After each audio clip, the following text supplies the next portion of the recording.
drinking the kale juices, I'm working out, eating like the most extreme healthy diet, and I was still dehydrated. I couldn't figure it out. Going to school, shadowing doctors from all around the world, there was a part of my soul and my gut that felt overwhelmed because I realized our biochemistry and our unique genetic makeup and all the things that make who we are is so complex. How can one doctor or one blood test really say, this is what's going on with you? It just never felt complete to me. I just thought in my head, there's got to be a better way to help people. So then I started thinking, what's our common denominator that we all have? And when I realized we're all made of 98.9% water molecules, I thought, why none of these doctors have talked about the water molecules? I went down the rabbit hole of water and OMG. Wow, water holds memory. So if water is holding information, how is it informing my body? Like if you're gonna have purified filtered water, you're probably drinking H2O. But our body's working really hard to convert that H2O into H3O2 inside of our cells. Inside the cytoplasm of your cell, the water's not H2O, it's H3O2. This is really important. I was gonna say, this is like, really pay attention to this one. So our body's working really hard to structure the water within our cell. Why? Because that's what is essential for our cells to be able to communicate, have that charge. We're all about that voltage. If our bodies aren't charged and those cells don't have that structure, then the cells are not going to be able to communicate with each other. If you don't plug in your cell phone at night and those cells aren't charged, what happens? They're not communicating and you can't turn it on. It's not functioning. We need to charge ourselves. And our body's working really hard to do that all of the time. So I would prefer to live near a living stream and be able to take that vortex water straight off the stream. Because that's how it happens in nature, yes. And so we're using these sacred stones and the sacred geometry to vortex the water just like nature would, reinforming those living signatures. Now we have living water.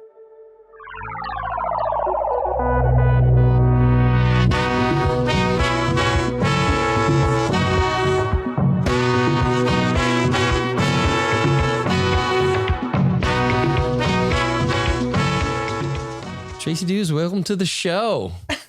I feel like this has been a long time coming. We've been in contact for a long time. You were in Austin, I feel like in the fall or something. Yeah, I think it was. And I thought we were going to connect, and then I had stuff going on here. So this is the first time we've actually met in person. I know. But it seemed like I really feel like I know you. Same. I feel like you're already family. And now that I've been to your house, being here, I'm like, okay.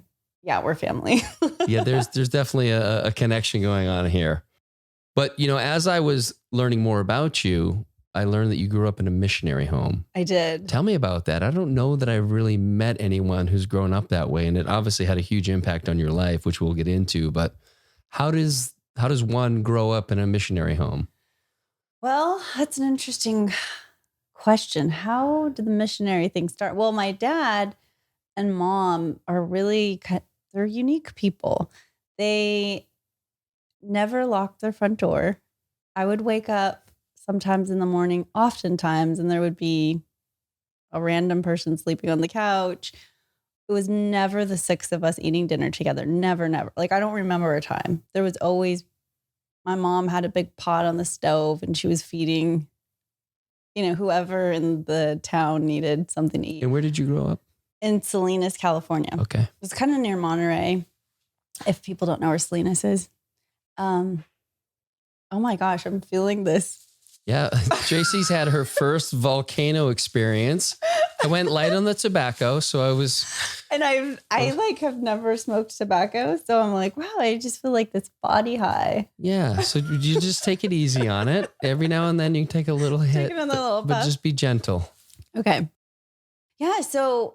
yeah, it was kind of unique, but when you're growing up, you don't know something's different because that's all you know, right? Yeah. So I remember, and also I was homeschooled, so I was extra, I guess, like sheltered, didn't really know another way of life. So we're traveling to different countries. My dad's working with migrant workers, and there's always new people at our home, and my parents were just of service. Their life is literally of service. My mom, to this day, will take buckets of warm water down to the beach where we live and wash the homeless people's feet, bring them socks and blankets but literally like touch them, where you can give things to homeless people, but my mom's on another level. She takes their socks off and washes their feet and just, I don't know, it's what they love. Wow. What a gift to grow up in, that's deep service. That's from you can't do that unless it's truly from the heart. Yeah. Yeah. And I was really fortunate enough that I didn't grow up in a home where my parents, they weren't talking about the Joneses. What are the neighbors doing? What kind of car do they have? Like, I was so unaware of that because they didn't really see the world that way. It was like, how can we serve? And that's what brings them so much joy. So I was kind of the black sheep of the family where I'm like, ooh, I really like that car. That's a really pretty car. What kind of car is that? We're driving like a really old station wagon. And I remember just thinking the only way that I noticed our family was different was from television, seeing the house, the way that they would decorate the house, or like only the family ate at the dinner table and it was quieter, whatever was going on. It was very different than my family. And so I used to think, gosh, someday I want to have a nice house like that and a nice car. And, I aspired to maybe wanting to have these nice things. But it was interesting because once I finally got the things that I wanted, I reverted back to, oh, no wonder my parents were so happy. Really being of deep service and having this grounding in your heart is what brings that true joy. Yeah, it is quite the journey. And I speak about it a lot here on the podcast and bringing different people in who've had a similar experience of going after the shiny thing and the stuff that we're taught in society, whether it's television or other people in our field. But I think most people find that once they attain it and continue to attain new and bigger shiny objects, that it just never fills that void. And the void is call it what you want, but it's like a connection to the heart, relationships, connection with other people. Yeah. And then that allows for you to still enjoy the nice things. I've seen, at least on Instagram, your home is beautiful and your pantry is mind blowing. Oh my gosh. So thank you for sharing that with all of us. And your refrigerator, oh my gosh, it's just on point. It's hard here with 3 kids and multiple animals to keep ours, tidy, but I aspire to that at some point. Hey, whatever you got going on here is amazing. I aspire to be more like you as well. So there's a lot of resonance, but thank you for the appreciation. Because I do put a lot of love into it. I feel like when people come into my home, I want them to have an experience where it's something they remember. And we don't always remember like an object, but we remember how we felt when we went into someone's home and how we felt when we were around them. And I want people, when they come into my home, to feel nurtured and nourished and seen and heard, and just like they can relax. Ooh, that's really what I say Peyton and I, and she does such an amazing job with the nurturing and making everyone feel welcome. And so many people walk in here and, it's a nice house, but anything goes. And, we have nice things, but nothing's off limits. Yeah. And so people, they walk in like, I just feel like really comfortable. I feel like this is my home and I can just be myself. It's like, oh, fuck. It wasn't my intention when we built the house to have that. I just didn't know it was the thing. Yeah. And then as people started to kind of reflect back, it was really cool to understand that that's part of our role, I think, in this community, is to have a home where people feel welcome and that it's theirs. Yeah. And I think that's a good point that you're bringing up, because your home is gorgeous. Stunning. And my parents' home was this small, very humble home. And so it doesn't matter what the home really looks like, or, that is special, but it's really how you feel when you come inside, and that person's energy and what they're giving when you come in. And that's what makes all the difference, I think. So it's like going back to those things. We can have the nice, shiny things, and those are really fun. I'm not going to say they're not. I love beautiful things. If you know me, I'm all about like, I love aesthetics. It's really important to me, but it's all at the end of the day, the connection that you had, this heart connection. Were you able to connect with somebody at a deeper than surface level, and how you felt and how that person felt? And those are the things we remember. Yeah. And think about it. I mean, we've both been in a lot of beautiful homes, way more expensive than this one. And you feel out of place, not because you can't buy those things, but you just don't feel at home. And I've been in plenty of homes that are starter homes for people that I feel so loved and so welcome, and I don't want to leave. And there's no cool kind of things to play with, but it's just the energy of the hosts and what they create. And I think it's something for us all to just remember those homes that make you feel like that. And then also remember the ones that don't. And like, you know what, that house is pretty dope, but I don't feel like it's my place. Yeah, exactly. Yeah. 100% with you on that. So tell me this. And again, I recently listened to, as I was doing some more research on you today, I listened to your podcast with your daughter. Oh. And, learned about her, I don't know if I want to call it a battle, but her experience with alopecia. And I'm really curious to, we have 3 kids, they're older as well. And we've had things that they've experienced. And my middle guy had Lyme disease for a bit. So that was a challenge. And my oldest has always had food allergies. And so, it really resonated with me when is it Grace? Yes. Yeah. When Grace talked about how it kind of sucks when you go out and you can't eat anything. Mm-hmm. Even if you go to a place like True Foods, which has amazing food, everything's cooked in a particular oil. So I understand a little bit of it. Yeah. But I don't understand what it must feel like, and you don't necessarily probably can't really speak on her behalf, but like, what's it like for her, but also for you as a parent who just, you can love her as much as you can with all your heart, but there are certain things that you can't give her. And what's that feel like? That's a great question, Cal. It feels, there's different feelings. You go through these waves, right? And maybe just for people who aren't familiar with alopecia, could you give just a little kind of give them an understanding? Yeah. So basically, an easy way to explain it is her body thinks she's allergic to her hair. Her body is rejecting her hair. So my daughter has no hair on her head, no eyelashes, no eyebrows. She's lost all of the hair on her body. She has alopecia universalis, which means she has 0 hair. And as a 16-year-old girl, like, we live in a world where we really value, as women especially, but men too. Men want a nice head of hair. I want to have a nice head of hair.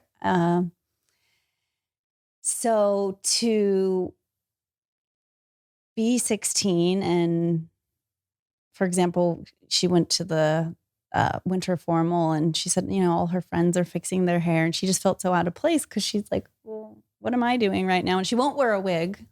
She absolutely refuses to be inauthentic. She wants to be 100%. This is who I am right now. But also, I want my hair back. I desire hair. I want to have hair, but I don't have it. So I'm not going to pretend like I do. I think she doesn't want to have somebody asking, is that real or fall off? And, that would kind of suck to pretend behind something. But I guess we all have our masks that we pretend behind. For sure. But she chooses not to. So I think she got it when she was 2.5. She had a vaccine.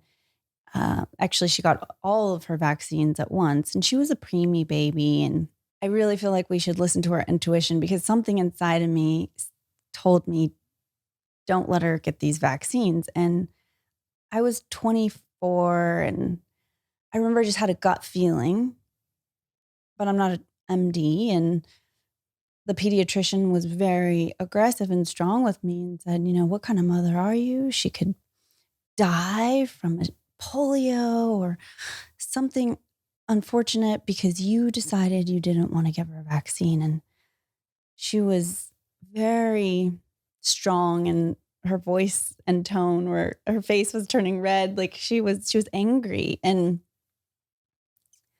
I had that feeling of fear and I gave into it. I never will again. I vowed to myself that when I feel fear from now on, I need to pause and get grounded before I make a decision. But in that moment, I said, okay. Yeah, so we allowed her to have the vaccine. And right after, she got a really high fever. And her health started to degrade where she was really exhausted and she had dark circles under her eyes. And her thyroid, she ended up having Hashimoto's thyroid, where, her TSH levels were high and low and all over the place. And got really constipated. She just had these symptoms that were happening. And then one day I was brushing her hair and there was like a fist size circle of hair missing from the right side of her head. And I remember just like my heart dropped into my stomach and I'm like, wait, what is this? Because I didn't know about alopecia or what it was. And Hell I just no. thought, what is this? What's going on? And I took her to the pediatrician, and the pediatrician said, well, you're putting her hair ties in too tight. You're pulling her hair out. Or a clump would come out. Yeah. I was like, Please. so this huge, like almost the right side of her head was missing hair. And I said, okay, can you please just order a full CBC? We need full panel blood to see what's happening with her because something's not right. And he was very hesitant. Like, he didn't even want to order a blood panel. It was really interesting. So we just went on this journey of going to different doctors and trying to uncover what it was. And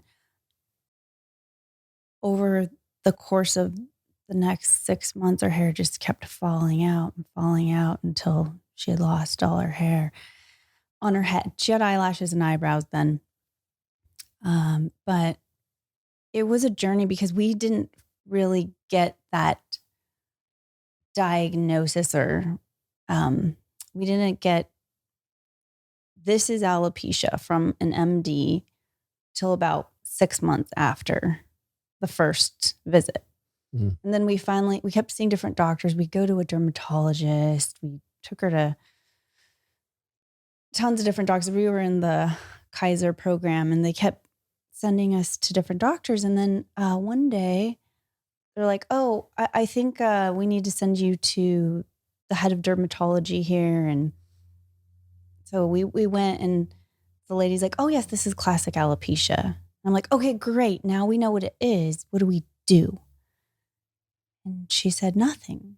She'll live with it for the rest of her life. And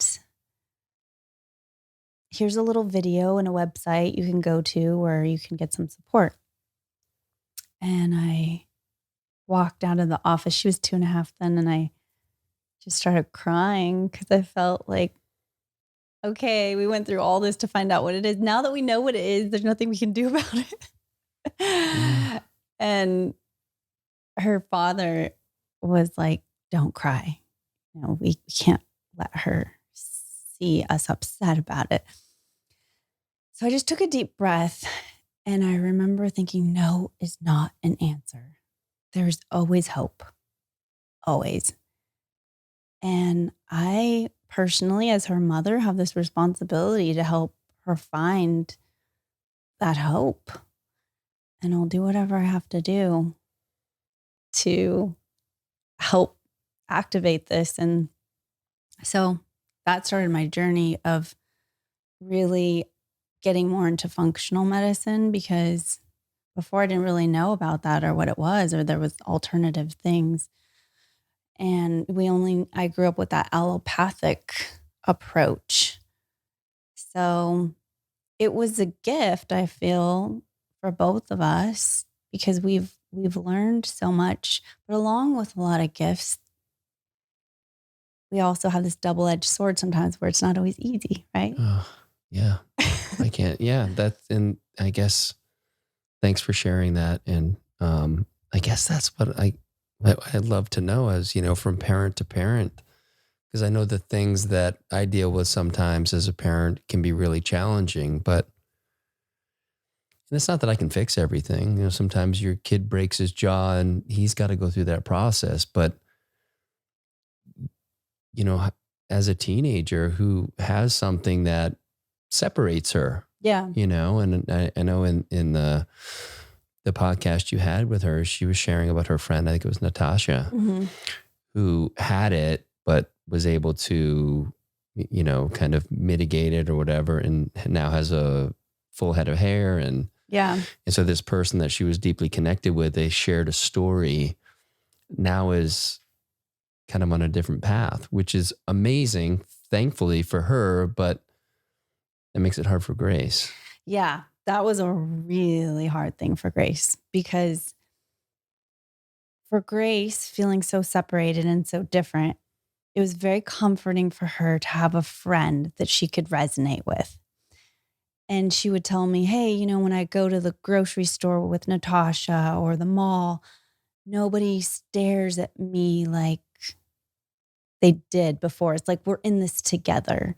It's not just her alone being stared at, because I've never lived in her shoes before. I see how she gets stared at, but I don't know how it feels for her. People really do like this jaw dropping kind of stare where she'll walk by and they'll turn their head and just jaw dropped staring at her. Like, it's so obvious. And, Yeah. She gets people coming up to her often and asking her if she has cancer. And it's just, she's definitely stands out.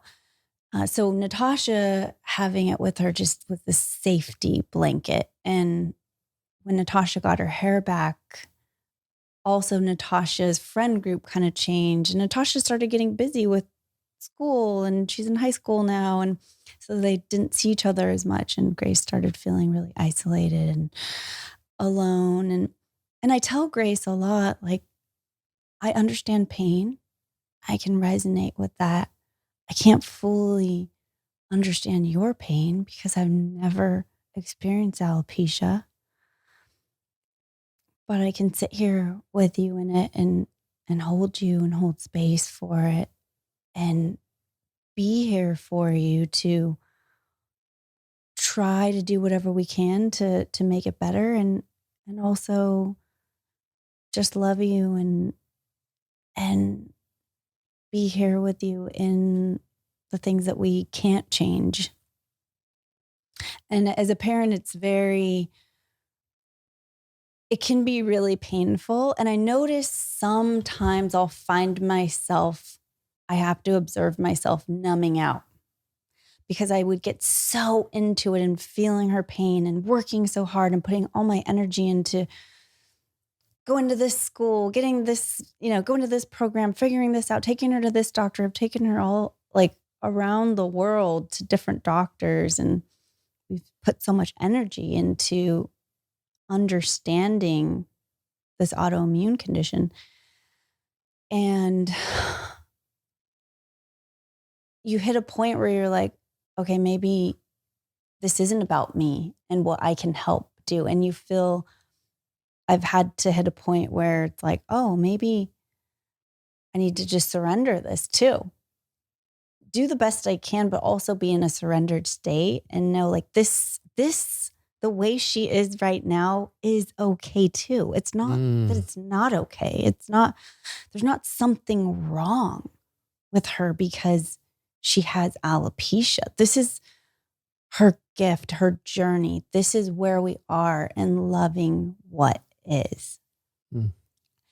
And that's been a journey for me. Like, a lot of my self-growth has come through that, because my personality is, you want something, you make it happen. You figure it out and you grind until you do. And for most things in my life, that's worked until it doesn't. Yeah. Like a full stop on that, right? Yeah. It's there's so many things that we can fix. and we choose to fix for our kids or whatever. But when we do surrender to what is and seeing that it's okay and it's still not okay, this can be both. And as you said, like it doesn't mean you're giving up. It just means that you're in acceptance of this, and this is her journey, and whatever you can do to support her. And I love that just the way you said that to her, that you understand pain, but you don't understand hers and what she's going through. And I think a lot of times it's easy for us to make the mistake of letting someone know that we know what they're going through. We have no idea. Yeah. In any case, we may have some common, experience, but each of our experiences with something that's as challenging as this is our own. And just to honor that, because that to her, I would guess she can receive that. That's honest. Yeah. Like, I don't know what you're going through. And I think as I've started to understand that, and it's not just with my kids, it's with anybody. It's like, I actually don't know what you're going through. So like whatever I can do to support, it's just understanding we don't know, and it's okay. Yeah. Like, we don't have to figure it out. We don't have to fix it. Yep. Because there's nothing to fix here. Right. And getting to that point, like you said, where we're not giving up. It's still actively pursuing and trying, but from a surrendered state, which is kind of this dichotomy. I mean, is that even real? But for me, it's just a different energy where I realized, like, I was humbled because I realized there was a part of my ego that was like, I'm going to fix this because it's my daughter and I have this responsibility to fix it for her. And divine creator has a great way of putting us back in our place and realizing, no. This is not about you. You are not going to fix this. You can be a part of the story and the journey, and we're tools that, are used, but that surrendered state of, okay, I have an ideal of the way I want this to look and I want it to turn out, and I'm trying so hard to grind to get that. Oh, how about I let that go? And go, maybe this is her story forever. Maybe it's not. I don't know. And I need to be okay with the not knowing, because a lot of times in life, I don't know about you, but for me, you can get so caught up in the future and figuring out what you're going to do and how you're going to fix something that we miss out on the gift of the present, the joy, the love, that exquisite gift that is the now. And I realize with my daughter, as a father, with children, the time passes so quickly. And when we get in this state where it's like, okay, it'll be better when, we're missing the juiciness of that moment. And I know when she first lost all her hair, it was hard for me to even really look at her because it would be so painful inside. Like, this is really happening. This is because it's not just about hair and the way you look. It's like her immune system's affected, her health is affected, everything. There's a lot going on there. It's the social things. How is she treated by other people? How does she feel about herself? There's just a lot of components. And so I would catch myself like looking at her, but not looking at her. You know how you're just like, you see a car accident and you're like, you got to look, but you can't look kind of thing. It was hard. And I had to really shift my perspective and look at her not the way I wanted my daughter to be or the ideal that I had for her, and really just find the beauty in that. Wow, be in awe of her in the now. And that was a journey. That's been a journey. It's still a journey. Sometimes there's moments where that can come back, and it's because we don't want anyone else to hurt, and we don't want to hurt, and we want to protect them and ourselves. So sometimes we don't want to see what is there. But I was missing out on the fact that what is there is so beautiful. Yeah, I think that's really beautifully articulated. And I think it's applicable to all areas of our life, right? That we're missing the beauty, whether we're chasing some financial outcome but it really hits home when we talk about our kids and our family and missing out on the now of this experience and hoping that, her state would change, and that she would have a different experience. And it's hard enough being a 16-year-old kid today, let alone, having something that makes you stand out. That's, challenging. And so just can imagine it's just been a deep initiation for you. And, I think it's probably helped a lot to understand that it's her journey and you're there to support, but it's her journey. I know for me with my kids, and again, it's very different because they haven't had that particular experience. But when I understood that, sure, I'm their dad, but these are three individual souls that happen to be living in my house, and I'm here to model behavior and be a support system, but they need to figure out a lot of this shit on their own. Yeah.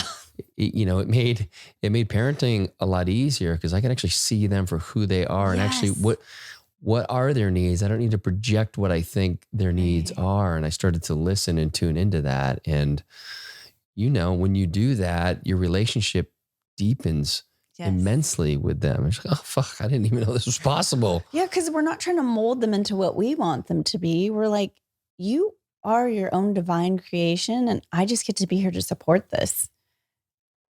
And that a lot of the ego has to be taken away there. Yes. Okay, this is not about me and how I want it to look. My daughter Grace is very different from me. She probably couldn't be more different.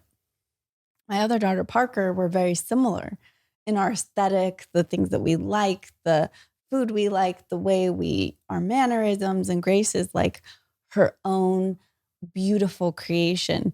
And sometimes like having two daughters and having that, they're so different, and one's like me and one's obviously both are like me, but Grace is just, she's more like her dad in a lot of ways. And so just watching her and going, okay, we don't need to be like each other or understand each other or like the way, something is or looks or traveling or, all the things.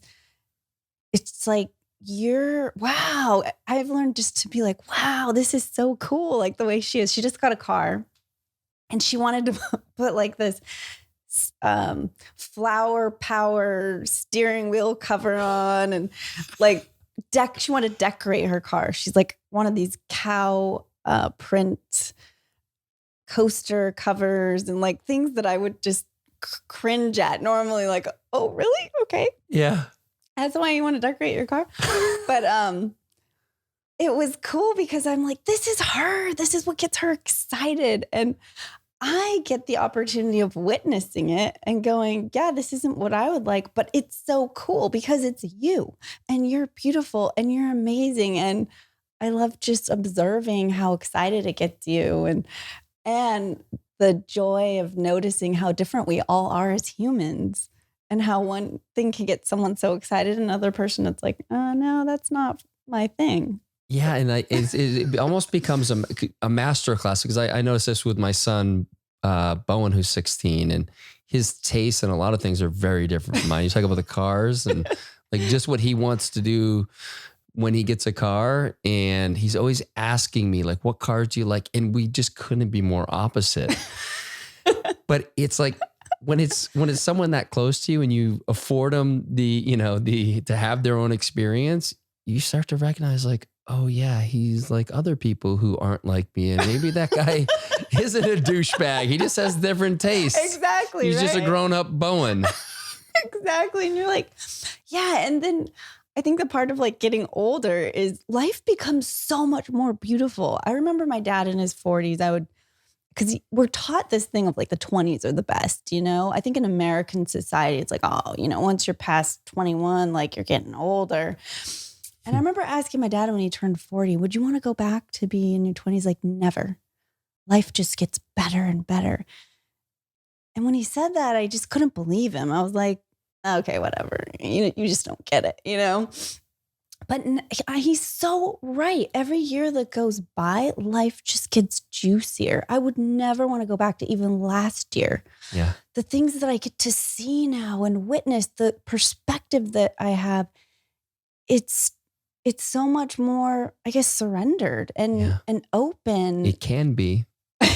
It isn't for everybody, Yeah, that's but I true. think when you are open to it, and maybe this experience with Grace really accelerated your, being in that acceptance of things, which is 100%. beautiful. I used to own a modeling agency. One of my first jobs was I started out modeling, and then I owned a modeling agency. And so going from having things and I'm always everything in my home, like you talked about my refrigerator, my house, like I built an adult tree house, everything like the aesthetic. I love pretty things.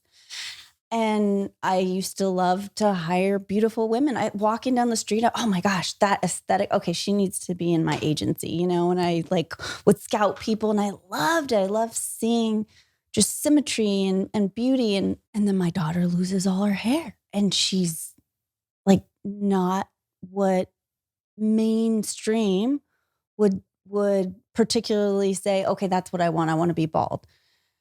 And so, it stripped me. I had to choose to either go, okay, she has to fit into this mold, or, oh, I get to open up my perspective and realize, okay, there's way more beauty in this world than what we've been taught, especially in America. And I think the world is changing, where we are seeing different shapes and sizes of models. And I love that, because it's true.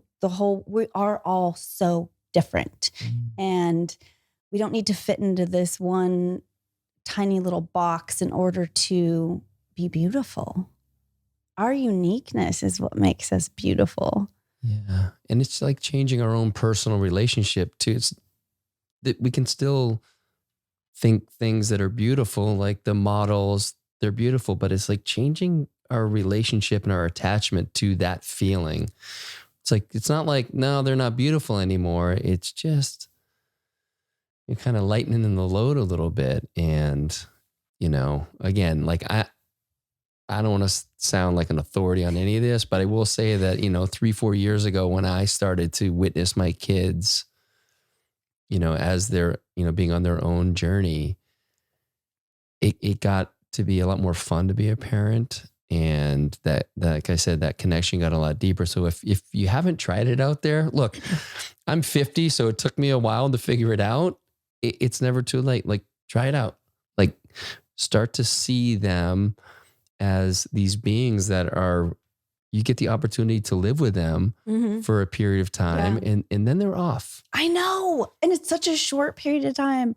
When they were babies, I remember getting told so often, enjoy this. It doesn't last. And I remember thinking, are you freaking kidding me? Like, a night feels like an eternity when you're up all night, and you're like, I don't understand how anyone thinks this. I was not enjoying many of those years. That was grindy. Oh, when you're changing poopy diapers and they're crying, and now all I want to do is hold them again when they're a baby. Yeah. Like, I see their photos and I'm like, oh, I miss that. The little chubby hands with the little dimples in their hands, and, just the little, mama, can I have some tea? They're just these like cute little beings. But when you're exhausted and you're in this like whirlwind, you have trouble appreciating it.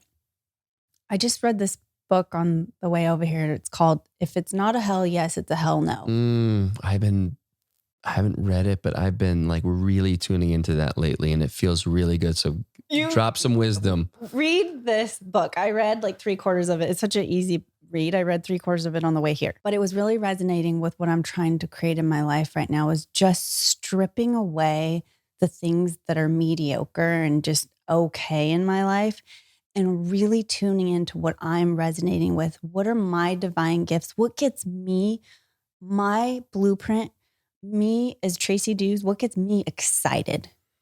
Just because it doesn't get someone else excited, or someone else has a different opinion about what I should be doing, I got to let all of that go, because I can be living this life of doing too many things and not really enjoying the things that I was created to be and do. And I just recently shut down the storefront of my wellness center. I've had it for 16 years. Which one was this? The Sanctuary. Okay. Yeah.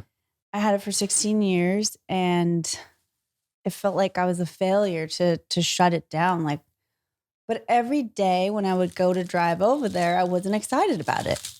I felt like it was robbing me of energy. I felt drained. And I just realized I gotta let the ego go of, oh, I'm shutting this down. Is this a failure? And say, who gives a rat's ass what anybody thinks? I have to walk in my shoes every single day. And if this is draining me of energy, I need to let it go. And so I shut it down. And I just went through a whole remodel, reconverted into another unit that we can use for our wellness retreats. But at first it felt like I was a failure. And then I realized this like huge weight has been lifted off of my shoulders and I feel so free. Like,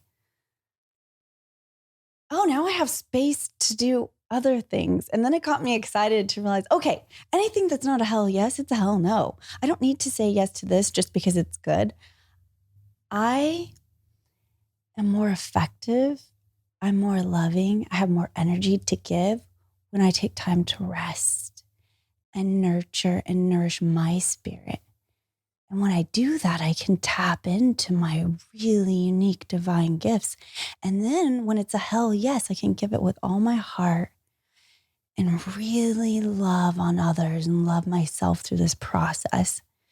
And so I've been putting this into practice this year. Now we're only in February, right? That's okay. It's a good start. But it feels so damn good. Oh, that's awesome. It is like, it's so freeing and it feels so good. And obviously I have so much to learn and I'm just starting it, but it's like a different way of looking at things, like taking a step back and feeling into my body and going, is this a hell yes? Nope. So it may be a good thing, but I'm not going to do it. I'm not putting my energy into that because we only have so much energy. We only have so much time in a day. And I think we get so caught up in the doing that we forget about the being. Yeah. And I think I love this track because a lot of people will often wonder, like, how do they do it? How do they seem to enjoy everything they do in their life? It's because they decide that if it's not a hell yes, it's a hell no. And it takes some practice, but as you do it, as you start to shuffle those maybes off the calendar, it feels really good. You start to have more time. You start to value that time. You start to understand that it's yours to decide. And I think that was the hardest thing for me, is not having solid boundaries. And when you don't have solid boundaries, you leak time, you leak money, you leak energy. And if you don't know any better, you just feel like that's what you do. But as people come into your life to show you another way and you start to put that into practice, it just reinforces itself. Yeah. So the people that you spend time with, like I'm really, I'd say my inner circle has gotten super tight. And it's not because the people that maybe aren't in it aren't amazing people. It's just I don't have a lot of time and I want to go deep and I want to learn and I want to follow the energy of what I'm tracking right now. And if it's this particular group of men and women, then that's who I'm going to spend my time with. So It's been, I'm glad you brought that up. It's definitely been something in the last couple of months that I've really been tuning into, and it feels really good. As the more you do it, those boundaries get, kind of more solidified. It just becomes easier and you stop worrying about hurting someone's feelings and am I going to let them down? On the other side of that, you're still loved. It's all good. Right? Do you feel like the things that you do say yes to now, that experience feels different? I get really excited for the yeses because I know it's almost like they've been carefully curated, like in the subconscious, that I know it's going to be an amazing time. And if it's not, okay, I'll learn something from that. And I was just spending some time with a friend of mine last night. He's been kind of on a similar path, and he was out with some people the other night. He's like, I got in there, and this woman I knew was sitting next to me, and she had her back to me. And he's like one of the most amazing guys. So it wasn't like, she had kind of any kind of real issue with him, but she was just being shitty. And she's like, that side of the table was all blocked off. And the people on the other side, there was this conversation was just like this low energy. And finally he's like, all right, guys, I got to go. And he like got up after 30 minutes. He's like, I'm out. I'm not doing it anymore. Yeah. I don't care if I committed to it. If I get into the wrong space, I'm going to draw a line and go to be with people who are life-giving, energy-giving. And so it's good to have people kind of on that journey as well to, kind of play in like, what does it feel like? Yeah. And that it's okay to say no. And then there's learning how to do it gracefully. That's because right. there's a way to do it that can still make people feel seen and loved, and let them know that I value you. Mm-hmm. Also, there's a limited amount of time. And I've been putting up better boundaries with myself and my friends and being more clear too. Like I just had to have a hard conversation with somebody who says she's my friend, but I'm like, look, my dad told me when I was a little girl that I should be able to count my friends on one hand, because I will never be a good friend to 20, 30 people. We can have associates, acquaintances, people that, we can still give and be kind and loving. But when it comes to being a real friend, that takes time to sit there, hold space, listen, check in, bring them some soup if they're sick or whatever it takes. Like, for the record, I was in a beautiful ceremony Saturday night, and we decided that you can have 10 best friends. 10, okay. That's the limit. 10, okay. So you can use both hands. So it's a little more now. I like yours, because 5 is not a lot. But that idea of that, it doesn't mean that someone else isn't special. It's just like what you would call a friend is, I have an idea of what a friend is and how I want to show up for a friend. That's it. Like having the capacity and bandwidth to show up for the 5, 10, whatever. But you're right. You get into 20. It's like, you can't.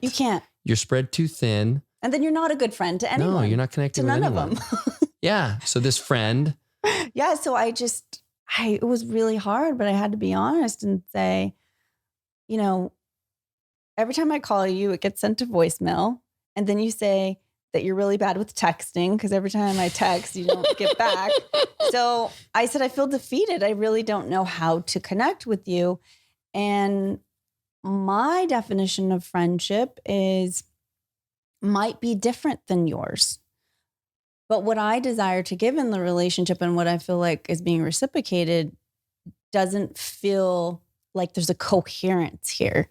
And it's my responsibility to be clear and share how I feel, because that gives you the opportunity to show up if you desire to do so. And if you don't, that's okay. But I'm just being clear about what my desires are and the way that I define friendship. And let's just see, are we on the same page? It was really hard to do that. Like, I would have never done that in the past. You just kind of blow it off and just, whatever. Totally. But I realized, like Brene Brown says, clear is kind. Mm.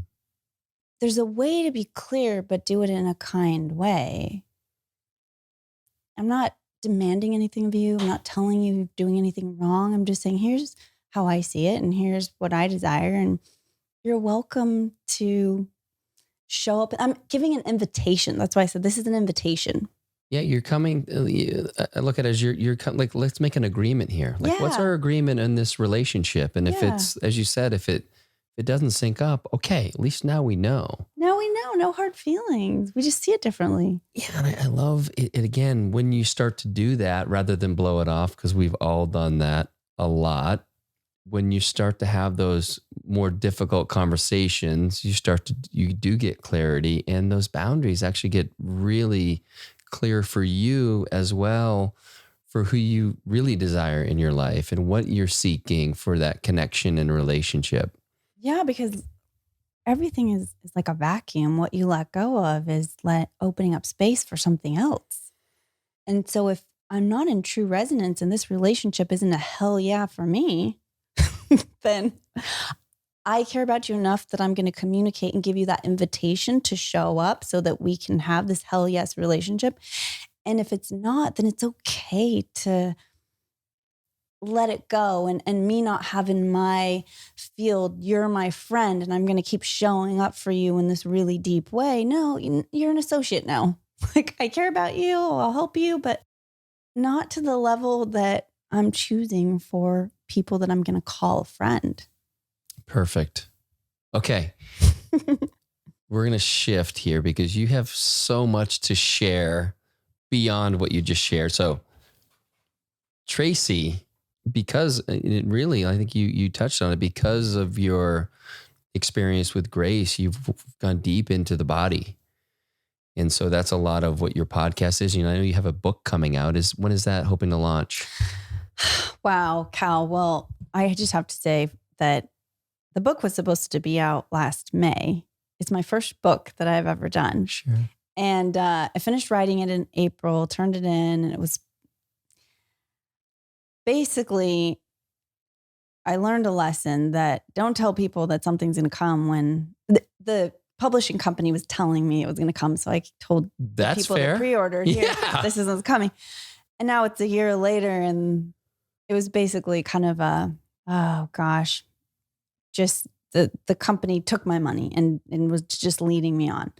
So anyways, I take the responsibility for that because it's like, oh my gosh, these people have been waiting. And so finally I had to swap it. It was like, hell no, now this is not working. Yeah. I had to do the hard rather stop. than chase that and try to make it work. I kept trying to make it work. Yeah. Can we make this work? And they were leading me on. And finally I had to realize, like, okay, I can't just keep hoping the best. Like, let's look at the facts here. Mm-hmm. So it's like that book, Good to Great. I had to get them off the bus and like, boom, I'm just going to lose all that money that I put into it. And it was a big chunk of money that I had put down, but I got to just let that go and move forward. So I just hired a whole new team about a month ago, and we're looking at April that it'll be printed. So fingers crossed, but I'm not making any promises. Sure. And this is my first time. And it's called Hydrate. Yeah. The same as your podcast. Yeah. Great. Very on brand. Yeah. So, well, let's get into some of the stuff that you've learned and stuff that you share. You know, in fact, we first got connected because I bought, is it a UMD? UMH. UMH. Dang it. I was close. That wasn't in my notes. I bought one of the water vortexing structure. How do you describe it? A water vortexer. Yeah. So I bought one of those through our friend. Well, Justin Rizvani had one.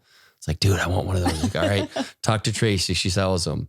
And so I have this one. People have been over. They see it's like this kind of cool 4-legged thing that sits on our counter. It's like a golden spaceship. It's so cool. It's so elegant. Tell people what the German design, it's like, the Germans, they make nice things. Yeah, they don't fuck around. Yeah. So what is the benefit you were just sharing with Peyton and I before we got on, but let's talk a little bit about water and why something like that device is so important for our water. Yeah. Well, when I started going into health, I had my functional medicine clinic for 16 years, and going to school, shadowing doctors from all around the world, there was a part of my soul and my gut that felt overwhelmed because I realized our biochemistry and our unique genetic makeup and all the things that make who we are is so complex. How can one doctor or one blood test really say, this is what's going on with you? It just never felt complete to me. And I'm a detail girl. So there's so many other factors that could be going into this. And it just always bugged me because I didn't like it just being put into one little box and saying, oh, you've got high cholesterol or heart disease or whatever it is. Like, well, what the fuck is going on here? What's causing this? What's the whole process? And then you look at all of these different processes that are happening in the body, and you can break it down, and it's, so complex, all these charts and things. And then I thought, even this is not complete because everyone's body is so unique. So I went back to the drawing board because I would have patients come in, and it's like we would give them a whole new program of like, here's what you can eat, can't eat, supplements you take, here's what you do, all this stuff. And sometimes people would do it, sometimes they wouldn't. People get overwhelmed. And I just thought in my head, there's got to be a better way to help people because this is not super effective. It is, but it isn't. This not with everyone. So then I started thinking, what's our common denominator that we all have? And when I realized we're all made of 98.9% water molecules, I thought, why, when I've been to the doctor for Grace, none of these doctors have talked about the water molecules that she's made of and the integrity of her cells and the water that's impacting it. And then I just started to realize I've never really heard anyone go into this really deep. And I wanted to learn more about hydration because I had some severe dehydration when I was pregnant for her. Regardless of the fact that I was drinking a gallon of water a day, I was still super dehydrated. At 24, I had I'd wake up in the morning and my eyelids would be stuck to my eyeballs. My tongue would be stuck to the roof of my mouth, even though I was drinking a gallon of water a day. Wow. I couldn't drink enough water. And all I could think about was water. If we'd be sitting here right now, I'd be anxious if I didn't have water next to me. Like, okay, I'm so thirsty. I couldn't even get up to get the water. It felt like I'd been crawling through the desert for days with no water. Now, I've never done that, so I don't know what it feels like. But what I imagine it would feel like. And my ex-husband, the girl's father, I don't like that word ex-husband. I think he's such an amazing person. But the girl's father would go, he would know he'd have to go get me water because I couldn't even open my eyeballs until I put water on them. And I was 24, so young. I'm drinking the kale juices. I'm working out, eating the most extreme healthy diet. I mean, if you looked at my diet, it was to the detail. I'd pick from our garden. And some people say they're healthy. I was on an extreme level. And I was still dehydrated. I couldn't figure it out. Nothing made sense. And so I went down that rabbit hole of, hey, I want to help my patients. I need to help myself. And I went down the rabbit hole of water, and OMG. It was we're just scratching the tip of the iceberg with the things that we know about water. We could study it for the rest of our lives and really never even get it. I mean, I think that's why in the Bible, there's so many biblical references to water, and ancients talk about water because it's something so dynamic, and there is so much in it. It holds so much memory. Gerald Pollack at the University of Washington discovered that there's 4 phases to water now. It's not just liquid, vapor, and solid. It's also the 4th phase is like a gelatinous structure. And in that the molecule is H3O2. And in that, it's these molecules form up to create almost like a hexagonal sheet-like structures, kind of like a honeycomb. And they're holding information inside of these sheets. It's wow, water holds memory. So if you take your phone and you look at it, the cells in the cell phone are holding information, this binary zeros and ones. But oxygen has 5 different potential points. It's got 0, -1, -2, +1, +2. There's so much more potential. In water, can hold, Gerald Pollack says, up to 1 billion times more information than these cells in our cell phone. So if water is holding information, what kind of information, how is it informing my body? does that mean that the type of water I drink matters?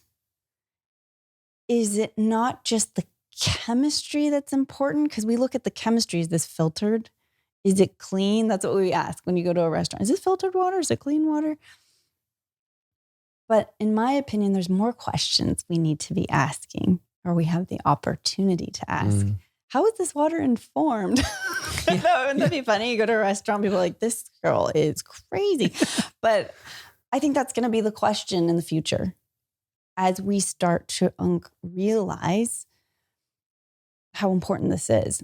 And I think a lot of the ancients already knew this. I mean, a lot of ancient texts talk about it, but we've forgotten it for some reason. I think we've gotten so into scientism that if we can't see it under a microscope, then it's not really there. And I don't buy into that because I can't see God under a microscope. I can't see Creator under a microscope. But in my experience, I believe that there is a Creator, a divine Creator, and it's not something I can see or touch, but it's there. Yeah, I mean, there's certainly a whole rabbit hole to go down with water, as everyone listening can tell. And one of the things that I didn't realize about the this vortexer is that it actually creates an extra hydrogen molecule. Is that correct? Did I get that right? Or how does? Yeah. So what it's doing is it's actually, so vortexing is really cool because this machine this device that you have, the UMH, it's spinning the water in a left and right spin. And they're using sacred geometry, Fibonacci sequencing. And what it's doing is it's deleting the information. Whatever the water that you've gotten from the tap and then goes through your Kangen machine, that's changing the chemistry of the water. But we also have those different aspects that we talked about of water that go far beyond the chemistry. We've got the physics. We have so much more in the water. We want to delete the information, what it's holding. Like it's like a system reboot. Like if I took my phone and you do system reset and delete everything off of it, we're deleting the information that's inside how that water's been informed. Yeah. So when that water, God knows where it came from or the journey it came through to get to you. And when you're cleansing out the chemical assaults, it's still holding the memory of those chemical assaults. Okay. So not only, you don't have the chemistry of the pharmaceuticals in there, but you have that signaling of the pharmaceuticals still. Oh my gosh. And now it makes sense when you talk about Pollack's work with the information being held in water. Okay. Yeah. So it's deleting it and then it's reinforming it of these living signatures. Like in nature. So I would prefer to live near a living stream and be able to take that vortex water straight off the stream. But unfortunately, not all of us can do that. Because that's how it happens in nature. Yes. Right. Yeah. So it's basically in captivity. I like to call it captivity. We live in captivity. In captivity, we get to mimic nature. And so we're using these sacred stones and the sacred geometry to vortex the water just like nature would. Not just like, but we're mimicking it. And so we're deleting the information and then we're reinforming of those living signatures. Now we have living water. Not only is it's deleting the information, but it's actually changing the structure of the water. So H2O is something that we look at. Like if you're going to have purified filtered water, you're probably drinking H2O. But our body's working really hard to convert that H2O into H3O2 inside of our cells. Inside the cytoplasm of your cell, the water's not H2O, it's H3O2. And this is really important. I was going to say, this is like, really pay attention to this one. Yeah, this is so important because this is where inside of our cell, Dr. Cohen in his research has been talking about how this gelatinous structure, this charge, is what is essential for our vitality and our health. Non-native EMFs, these non-native lights that we're under, they're liquefying the H3O2 inside of our cells. So that H3O2 should be like a gelatinous type structure. We want to structure that water to It's almost be like structured. it's being dehydrated. Yes. Yeah. Oh, it's deeply dehydrating. These non-native EMFs are deeply, deeply dehydrating, the non-native lights. And so our body's working really hard to structure the water within our cell. Why? Because that's what is essential for our cells to be able to communicate, have that charge. We're all about that voltage. If our bodies aren't charged and those cells don't have that structure, then the cells are not going to be able to communicate with each other. If you don't plug in your cell phone at night and those cells aren't charged, what happens? They're not communicating and you can't turn it on. It's not functioning. That's a very simplistic way of putting it, but I like to give that analogy because it helps people realize that we need to charge ourselves. Yeah. And our body's working really hard to do that all of the time. So according to Gerald Pollack, the H2O is being converted, our body's converting it to H3O2 inside the cell. So with the device that you have, you're converting that H2O into H3O2. So your body needs to do less work. It's not working so hard to. And you said as much as it can cut your necessary water intake by a third of what? Yeah, about a third was what I noticed for myself because my body's not working as hard to do that. And then my cells and my mitochondria, powerhouses of my cells, they're actually making metabolic water. A lot of people don't know this, but our cells are making this beautifully exquisite deuterium depleted structured water inside of our cells, about 1.5 liters a day. And so when we feed our mitochondria the nutrients that it needs and like you were talking about with the full spectrum light and taking our shoes off and grounding to the earth, those things are feeding our mitochondria this nutrition and this energy and charging. And then our mitochondria can make more water for us. Got it. Yeah, it's so interesting. So metabolic water is really special. I mean, the hydrogen from the food we're eating and the oxygen from the air we're breathing, they're hungry to come together and make this metabolic water inside of our cells. Well, you definitely inspired Peyton when she heard you talk. She ain't got to listen to me because I didn't know all that. I was just like, I know this is good for you. I don't know exactly why, but I mean, that's a perfect explanation, or at least one that I can wrap my head around. But you mentioned, I'd pinged you this morning. I'm like, you know shit about red lights? Because I've been using them. And the way I am, like, we're talking about this. I'll try shit, especially if it's people that I trust and I know they've done, the research into the science. They've kind of vetted it. I'll try it without really knowing all the benefits. So I could rattle off a few of the red light benefits, but I would love for you to share with everyone because you probably know them way better than I do. Well, first I'll preface that I'm not a red light specialist. And Okay. If you want to learn more about red light, my friend Michael from BioLight Shop has his own podcast just on this. So if you want to listen to it, he's got a lot of great information. But I know that our mitochondria, the light and the sun is nutrition for our cells.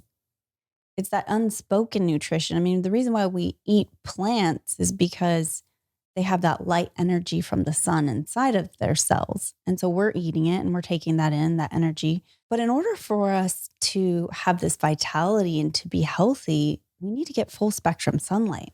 And many people are not doing that because the sun has been villainized. And there's this lack of, there's misinformation out there. So you'll see a mom at the beach with her kid spraying them down with SPF, chemical SPF. And oh my gosh, it's like, okay, wait a minute. The sun isn't necessarily bad. It's essential. We need it for nutrition. But it's the time of day we go out and spend in the sun can make a big difference. So I like to go out at sunrise because this helps my circadian rhythm as well.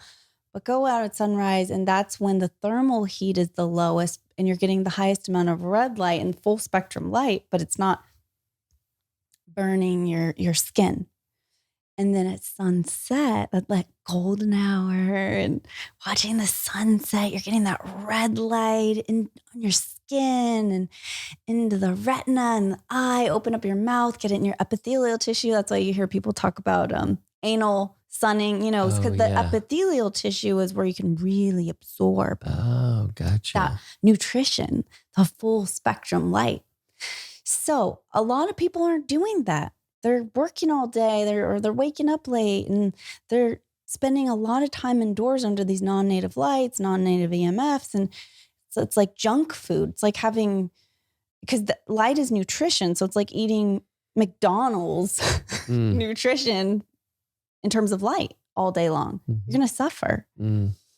So these red lights are great because for people that won't go out and watch the sunrise or the sunset, and they're not going out in the sun during the middle of the day, and if they do, they're slathering themselves down with sunscreen.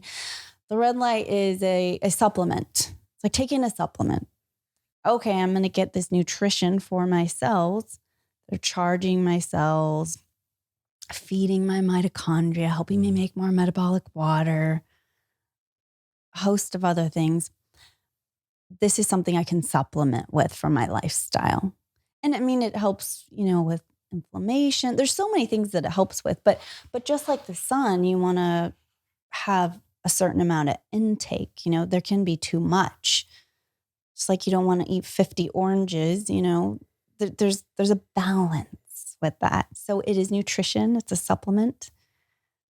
The sun is the best, but not everyone's going to wake up at sunrise and watch the sunset. Perfect. I'm glad I have it then. Yes.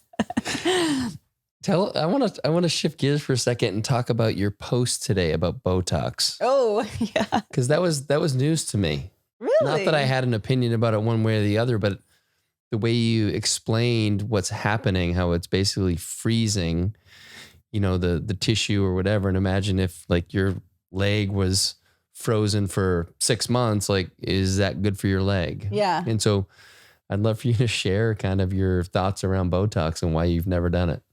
So owning a functional medicine clinic and a spa, we have a spa, so we had facials there and I owned it for 16 years.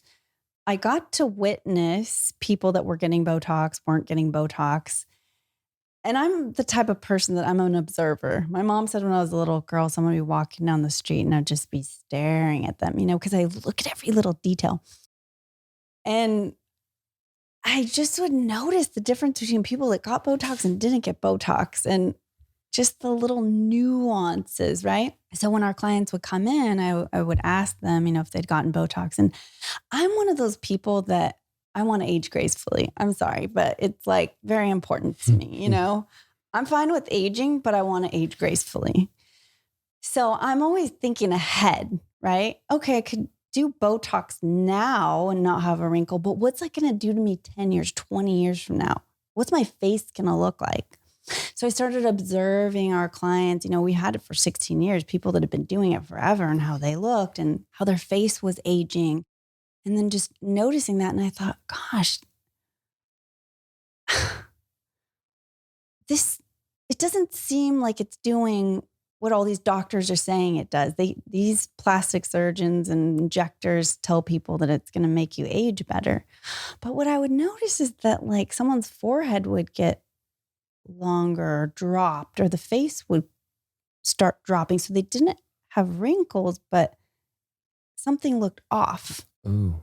The face was moving down, but there's no wrinkle.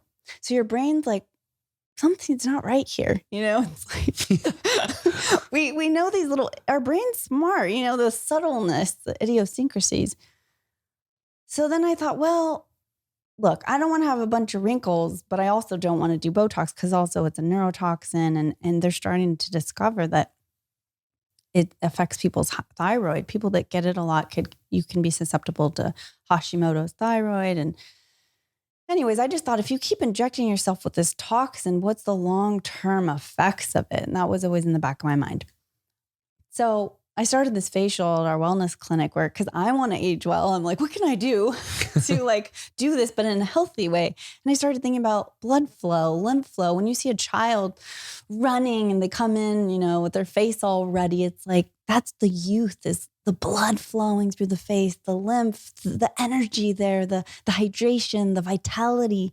So how do we get the skin more hydrated, less puffy with toxins, and, get the blood moving? So I just started practicing all these techniques and bringing these things together, and like gua sha, facial massage.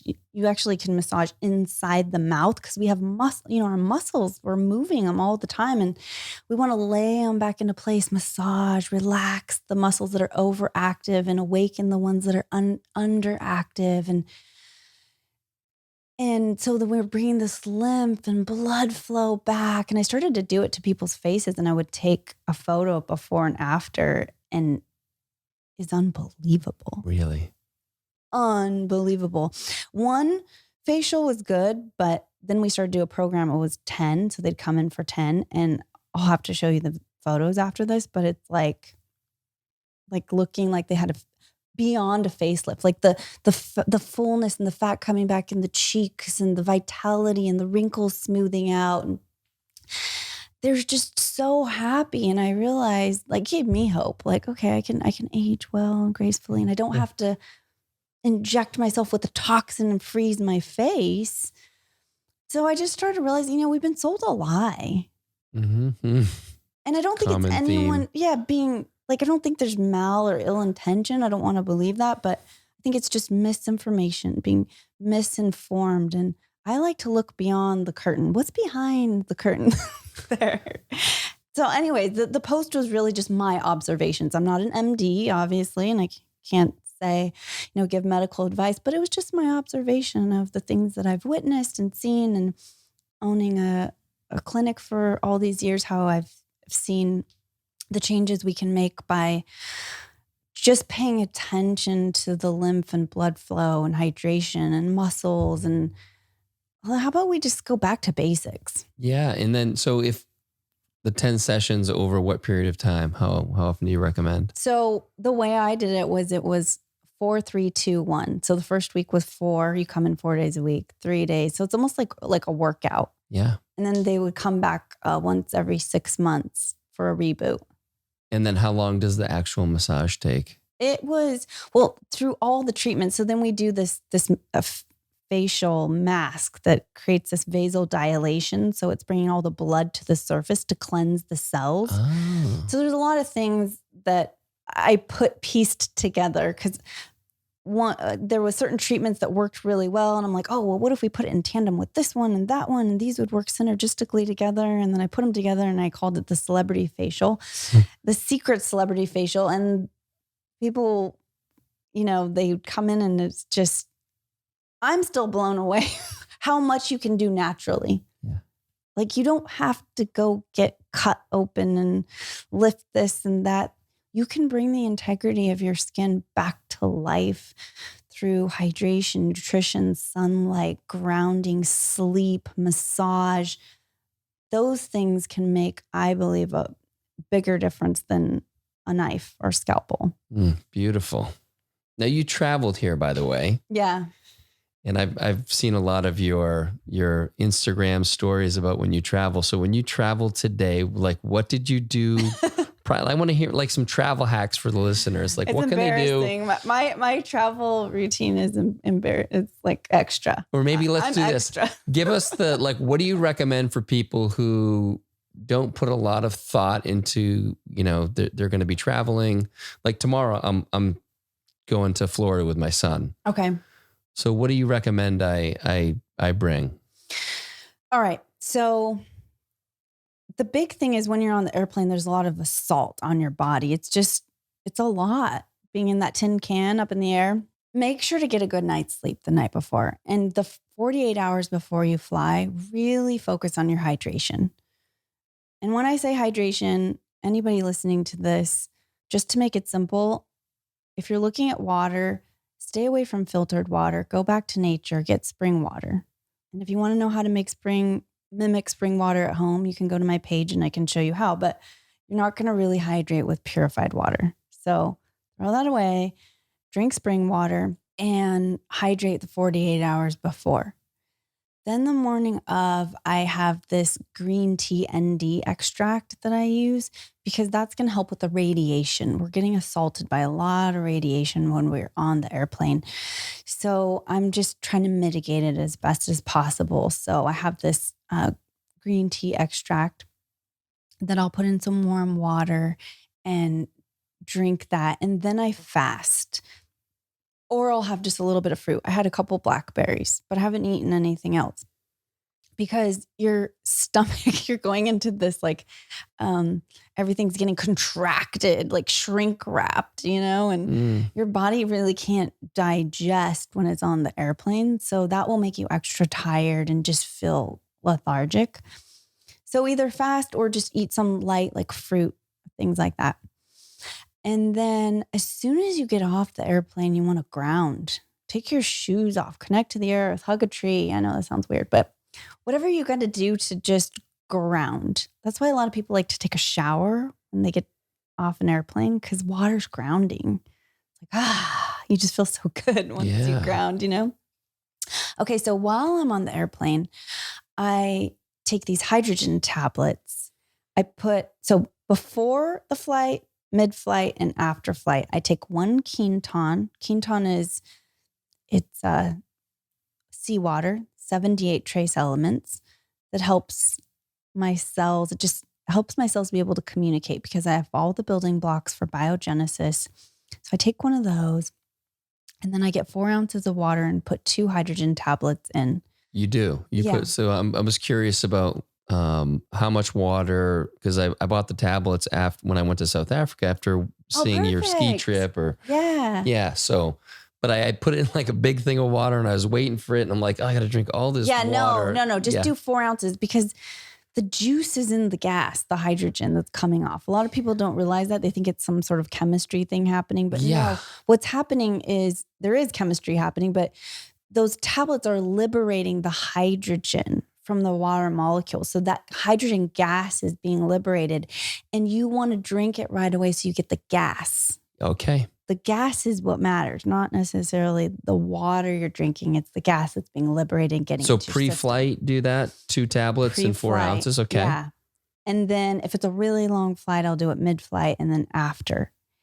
That's made a world of difference for how I feel after a flight. I don't feel tired anymore. I used to get off the airplane and be like, I need a nap. Mm-hmm. I don't feel that way anymore. I feel great. What are you buying for water at the airport?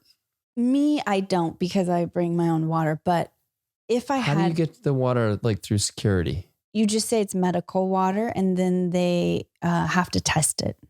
So they have a machine there. No shit? Yeah. So you can vortex your water, bring it, and you're like, this is my medical water. So they test it just to make sure it's water? Uh-huh. Oh, so that's it? That's it. Fuck. All right. So you can bring your own water. Wow. I did not know that. A lot of people don't know that. Now you all do. You're welcome. Yeah, they have to. I mean, you just look at them and say, there's medical water. And they go, oh, okay.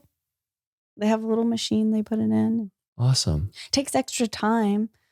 Sure. So you just need to make sure. Leave a little earlier. Yeah, leave a little earlier. I've had times where I'm like running late and I'm like, oh my God, I got to get the water tested. But I won't travel without my deuterium depleted water.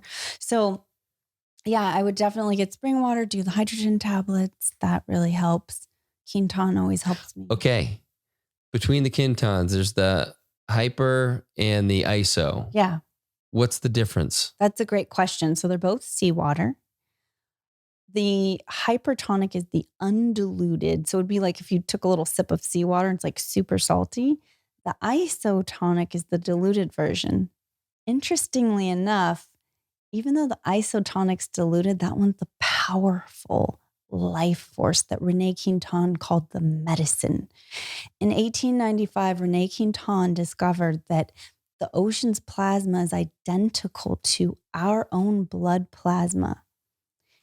The elements in it are identical or should be identical because many of us are missing the trace elements. And that's why our bodies are unable to heal or build new healthy cells. Our epigenetic potential depends on us having all 78 trace elements in our blood plasma. If we're missing some of those elements, then we're not going to be as healthy as we could be, and our cells can suffer.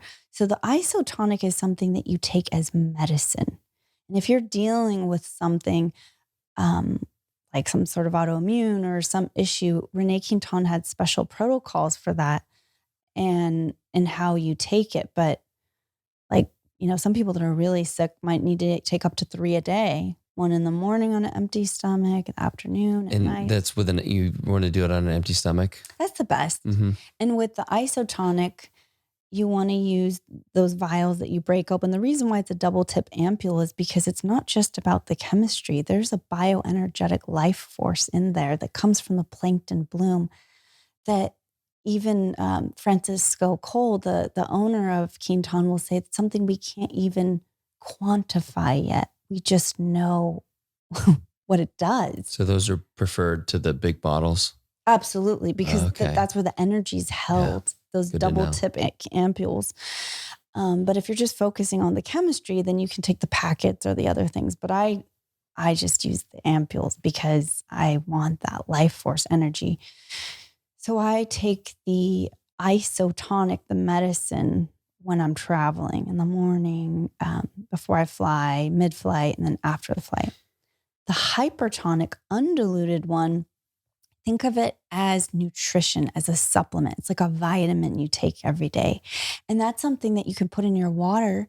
So if you're taking your filtered water and then you add the hypertonic Quinton solution with the 78 trace elements, and then you pour it through your vortexer, now your water can become this crystalline structure because it has the minerals. Why is a crystal a crystal? Why is it solid? Because it's made of minerals.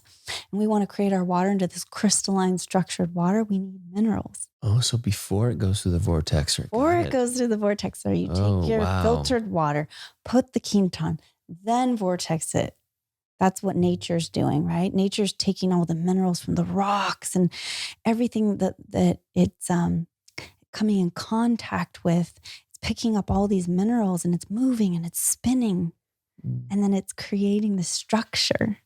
It's so beautiful. Like when I think about it, I get so excited because we take it for granted, right? And we just have this water that we open up the faucet and go, oh, water's always there. Water's water. It's just whatever. It is what it is. H2O. Oh no, we've been sold a lie. Yes. You're correcting that now. What is there anything else that's like, because I can do all that. That feels really good. Fasting, the Quintons, the hydrogen tablets. Was there anything else I forgot? No, I think the sleeping and hydrating is important. I mean, there's so many other things you could do. I'm like so extra. I've got a scalar machine with little frequencies in my earphones when I'm on the plane. And my friend has this company that there's silver clothing you can wear to help protect from EMFs. And he gave me this cape. So it's a blanket that I'll just wear on myself. I mean, I look so crazy on the airplane, but I don't care. It's made all the difference. Yeah. I used to be that girl that travel days, I can't do anything else because I'm like done. No energy. Yeah. To now I don't even feel affected by it. It's like, I feel great. I can't wait to try this protocol tomorrow. I'm going to let you know how it goes. Yes. It's going to feel good. Okay. I mean, I think we've covered a lot. I guess the only other thing I would ask is, you're, like me, a big fan of Feel Free. What do you use it for? Well, I think Feel Free is multidimensional. There's a lot of benefits you can get from it. And so it depends on the situation. If I need a little pump to get to the gym because I'm just not feeling it, those days where you're just like, I don't have the energy, I don't want to go, I'll take one then. Sometimes, days where your neurotransmitters just feel like not on point, not dialed in. You're like, everything feels a little foggy today or not not as elevated. It can really elevate your mood if you just need that. Yeah. Like focus. It kind of like takes you out of the clouds and into like direct clarity. Yes. And I can get really distracted too. So like getting to go through the edits of my book and opportunity to do that. It's like, oh my God, to sit down sometimes and just focus. It's very difficult. So Feel Free can really help me focus in when I need to. Yeah, I've actually heard that from actually a number of people who do a lot of writing, and they're like, it really takes care of the writer's block. It's like all the kind of negative voices coming in that are distracting. It just, they kind of go away and allow you to just be in that space. And I mean, it's such a good name. I love the name because it's a great name, because it really does liberate you from the limitations that our mind can put on our body. And then it opens it up to this limitless potential where there's this freedom outside of the boxes that we've created. And that's what I love about it. I was teaching my daughter, she's running cross country or she's training for track right now.